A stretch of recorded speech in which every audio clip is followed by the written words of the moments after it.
ఇది పోలవరం ప్రాజెక్ట్, ఇది స్పిల్వే. ఈ స్పిల్వే అనేది పూర్తి అవుతేనే నీకు అటువైపున ఆ డ్యామ్ ను కట్టినప్పుడు నీళ్లు నిలుస్తాయి. ఆ నీళ్లు డైవర్ట్ అయ్యి ఈ స్పిల్వే గేట్ల ద్వారా నీళ్లు బయటికి రావాలి. అలా రాకపోతే ఆ నీళ్లు ఎక్కడికి పోతాయి? చంద్రబాబు నాయుడు ఏం చేసినాడు? ఈ స్పిల్వే పనులు పూర్తి చేయలే, ఫౌండేషన్ లెవెల్లోనే ఆ స్పిల్వే పనులు ఆపేసినాడు. రెండో వైపున కాఫర్ డ్యామ్ కట్టడం మొదలు పెట్టాడు. అసలు ఎవడన్నా బుద్ధునోడు ఎవడన్నా కానీ ఇది చేస్తాడా? ఒక ప్రాజెక్ట్ కట్టేసరికి ప్రణాళికాబద్ధంగా కట్టాలి. ఫస్ట్ స్పిల్వే అయిపోవాలి. So that diversion of water can take place when the coffer dam is put in place. Spillway పనులు పూర్తి కాకముందే కాఫర్ డ్యామ్ పనులు మొదలు పెడతాం.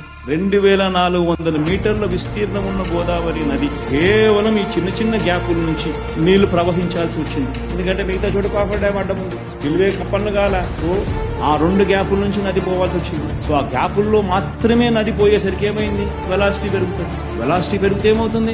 స్కౌరింగ్ జరుగుతుంది. స్కౌరింగ్ జరిగితే ఏమైంది? కింద 22 మీటర్ల నుంచి 33 మీటర్ల డైఫ్రమ్ వాల్ ఫౌండేషన్ మొత్తం ఎగిరిపోయింది. పైగా చంద్రబాబు నాయుడు చేసి తప్పింది, కాఫర్ డ్యామ్ లో ఒక వైపున మొదలు పెట్టినట్టుగానే మెయిన్ డ్యామ్ కూడా మొదలు పెట్టాడు. తప్పు ఆయన చేస్తే మన ప్రభుత్వం వచ్చిన తర్వాత ఈ తప్పులన్నీ రిపేర్ చేస్తూ అడుగులు పడ్డాయి. అత్యంత పారదర్శకంగా రివర్స్ టెండరింగ్ పిలిచి 865 కోట్ల రూపాయలు ఆదా చేస్తూ కాంట్రాక్టర్ను మార్చి స్పిల్వే పనులు పూర్తి చేసాం. స్పిల్వే అప్రోచ్ ఛానల్ పూర్తి చేసినాం. దిగువ కాఫర్ డ్యాము, ఎగువ కాఫర్ డ్యాములోని గ్యాప్లకు సంబంధించి కాంక్రీట్ నిర్మాణం పూర్తి చేసినాం. హైడల్ ప్రాజెక్టుకు సంబంధించిన కీలక సొరంగాలు పూర్తి చేసినాం. ఇవన్నీ మనం చేశాం కాబట్టే 2021 జూన్ 11వ తారీఖున గోదావరి నదిని ఒక చారిత్రాత్మక ఘట్టం మళ్లించాం స్పిల్వే మీద నుంచి. దీనివల్ల 2022 జులై 16న గోదావరి చరిత్రలో 26 లక్షల క్యూసెక్స్ వరద వచ్చినా కూడా కాఫర్ డ్యామ్ ఏమీ గాలే, స్ట్రక్చర్ నిలబడింది, నీళ్లు పోవడానికి ఇబ్బంది లేదు.